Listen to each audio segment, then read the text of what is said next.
ठीक है, बस अब बहुत वक्त दिया आपको। अब जवाब लेता हूँ, एक सप्लीमेंट्री तक ले लिया आपसे, एक जवाब लेता हूँ। विभा जी वो कह रहे हैं कि आपको वैक्सीनेशन पर बात करने का हक नहीं है, शब्द से नहीं बोला, भाव कुछ इसी तरह का था कि आपको हक नहीं है वैक्सीनेशन पे बात करने के लिए।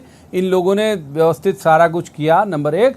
और वो दूसरे कह रहे हैं कि भाई आदिवासियों के हिमायती केवल आप लोग नहीं हैं।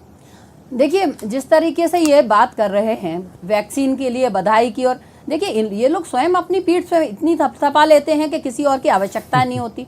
दरअसल मशीनरी अपना काम कर रही थी, वैक्सीन लगना ही था, तो वहां छपास का जो इनको रोग लगा हुआ है भारतीय जनता पार्टी के नेताओं, कांग्रेस के फोटो खिंचवाने का जो रोग इनको लगा हुआ है, उसके कारण हर नेता ने वहां जाकर अपनी उपस्थिति जताने का प्रयास किया।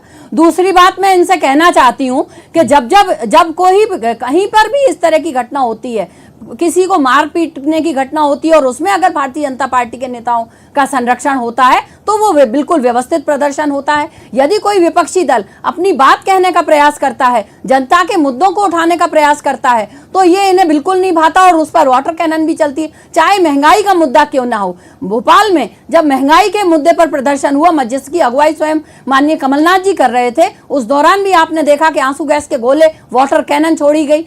जब हमने गोविंदपुरा इंडस्ट्रियल एरिया में पार्क पर अतिक्रमण की बात छेड़ी, तब वहां पर वाटर कैनन कांग्रेस के कार्यकर्ताओं पर चलाई गई और कांग्रेस के कार्यकर्ताओं के खिलाफ मुकदमे दायर किए गए। देखिए, जब भारतीय जनता पार्टी के नेताओं का संरक्षण होता है तो ना कोई वाटर कैनन चलाने की आवश्यकता पड़ती है और ना रोकने टोकने की आवश्यकता पड़ती है, क्योंकि इन्हीं का तो संरक्षण है, यही तो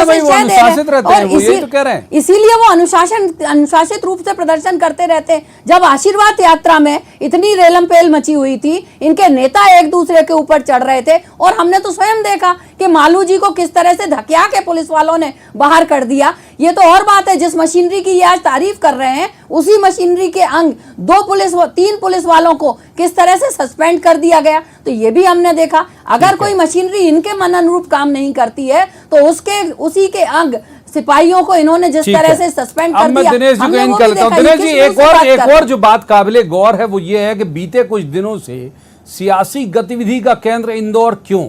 मतलब ये जो आज कांग्रेस ने वहां किया वो यहां भी कर सकती थी, मतलब उनका कोई इंदौर स्पेसिफिक वो नहीं था आज का टॉपिक कांग्रेस का, उन्होंने वहां किया, यहां भी कर सकते थे। इंदौर सियासी गतिविधि का केंद्र होने की वजह क्या?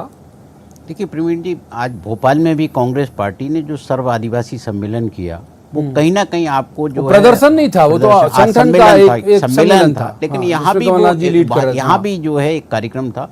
और इंदौर में कहीं ना कहीं खंडवा लोकसभा का जो उपचुनाव है वो केंद्र में है, तो आप इंदौर को देखेंगे तो कि वो उसको एक सेंटर बनाने की कोशिश जो है भारतीय जनता पार्टी और कांग्रेस दोनों ही दल जो है इंदौर को सेंटर बना रहे हैं।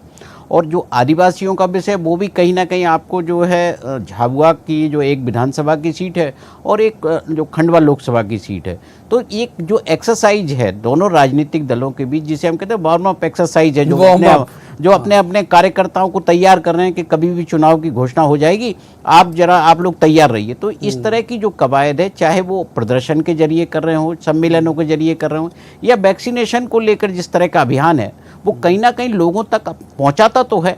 और जो लोग जो प्रभारी मंत्री हैं वो जा रहे हैं, विधायक जा रहे हैं, तो सारे लोग किसी ना किसी बहाने जा ही रहे हैं। और पूरे प्रदेश में जहां भी 3 विधानसभा उपचुनाव और 1 लोकसभा चुनाव है, तो इसके केंद्र में जी एक और बात, मैं आपकी पार्टी के नेताओं का ट्वीट और ये सब देखता रहता हूं कि अब जा रहे हैं तब जा रहे हैं, कमलनाथ जी 1 पद जा रहा है, 2 पद जा रहा है। आज उन्होंने बहुत स्पष्ट बोल दिया मंच से ही कि कोई फेरबदल जो है प्रदेश कांग्रेस कमेटी में नहीं होगा अभी हाल फिलहाल। देखिए, कमलनाथ जी ने कई और युवाओं के मंसूबों पे पानी फेर दिया।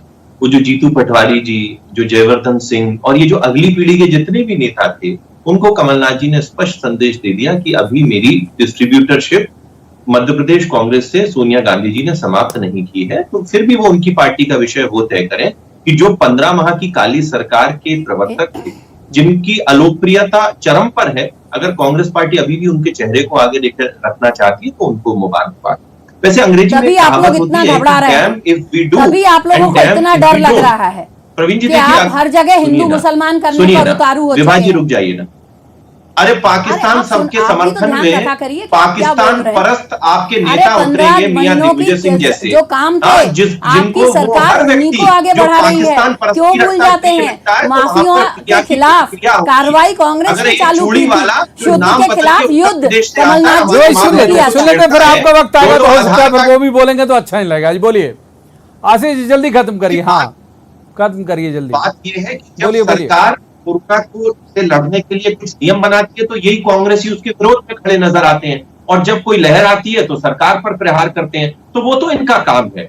बाद बाकी इंदौर में जो क्रिया और प्रतिक्रिया की बात प्रवीण जी आपने की, तो देखिए पाकिस्तान परस्ती के अगर नारे लगेंगे तो निश्चित ही उसकी प्रतिक्रिया तो होगी, और उसके समर्थन में अगर दिग्विजय सिंह आ जाएंगे, कांग्रेसी नेताओं के मुंह में गुड़ रखा रहेगा, तो निश्चित ही वहां की जनता निकल के हमारे नेता आप विभाजी को इन कर लेता हूँ। आप विभाजी पर्याप्त कर दिया आपको, आशीष जी पर्याप्त, विभाजी से हमारी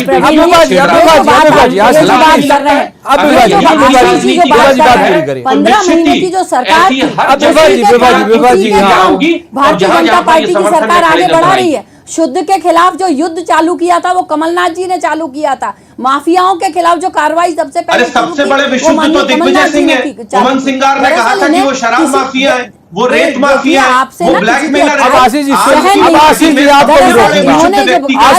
भी रोकूंगा। देखिए मैंने विभाजी को भी टोका, जब आप बोल रहे थे तब, हिंदू और मुसलमान करने की सुन तो लीजिए क्या कह रही है। हाँ, ये जब जब चुनाव नजदीक आता है, जब जब भारतीय जनता पार्टी को अपना जनाधार कमजोर होता हुआ नजर आता है, तब जब ये धर्म की आड़ लेके भाई को भाई से लड़ाने का प्रयास करते हैं। इन्हें तो शर्म आनी चाहिए। एक बड़े राष्ट्र, धर्मनिरपेक्ष राष्ट्र के प्रधानमंत्री इनके भारतीय जनता पार्टी के नेता हैं, और आज अगर प्रधानमंत्री भारतीय जनता पार्टी से आता है तो उसकी ये जिम्मेदारी है कि पूरे देश में सर्वधर्म संभाव का वातावरण कायम रखे। लेकिन नहीं, इन्हें तो भाई को भाई से लड़ाने में मजा आता है, इनको हिंदू से मुसलमान को लड़ाने में मजा आता है, जाता दिनेश जी के पास जाता, लेकिन वक्त इजाजत नहीं देता।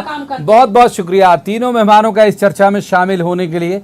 लेकिन जैसे दिनेश जी ने कहा कि अभी इलेक्शन जो है वो अनाउंस नहीं हुए, वक्त है अभी, जाने कब चुनाव आयोग तय करेगा 3 विधानसभा और एक लोकसभा सीट के लिए चुनाव का। लेकिन फिर भी उनकी बात बहुत अच्छी लगी मुझे। ये मॉक ड्रिल है, होती रहेगी, एक पूर्वाभ्यास शब्द उन्होंने इस्तेमाल किया था, तो दोनों पॉलिटिकल पार्टी की मॉक ड्रिल है, ये चलती रहेगी। और इस दौरान बहुत सारे मुद्दे ये टेस्ट किए जाते रहेंगे कि कौन सा मुद्दा अपील करेगा लोगों के बीच में, और क्या वाकई वो अपील करेगा, ये तो तब पता चलेगा जब इन उपचुनावों के नतीजे आएंगे। आज की इस चर्चा में इतना ही।